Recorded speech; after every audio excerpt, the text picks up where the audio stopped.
Hello guys, it's me, Angelica again. So rest day ng mga person today dahil may medical check-up kami ngayon guys.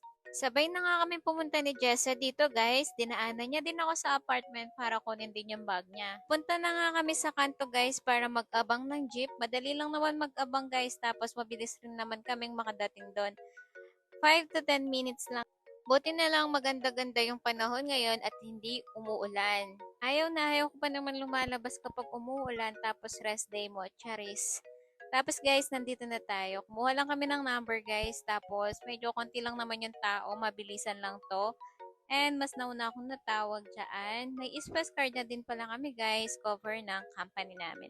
Mas okay to kung cover din yung family. Kaso for me lang guys. Natapos na nga ako mga x-ray and makuhanan ng blood guys. So ngayon guys, mga stool na lang yung kailangan kong ipasa. First, bibili muna kami daw ng buko para maganda yung result natin. Cherries. Ganito din ba kayo kapag nagpapamedical? Buko is life. And finally, mabilis akong natapos. Ito ata yung medical ko na mas maaga akong natapos. So, waiting lang kami sa iba guys. So, after namin guys, di pa rin kami kumakain. So, kakain muna kami bago maghiwa-hiwalay. So, here guys, lumabas na kami. Tapos mag-aantay lang naman kami ng jeep dito. Tapos, diretso na yan guys. Sobrang init na nga guys paglabas namin. Pero kere lang, may silong naman dito. And after that, nandito na kami kay Jollibee. Hi, I miss you Jollibee. Charot. Duty na ako guys. Joke lang.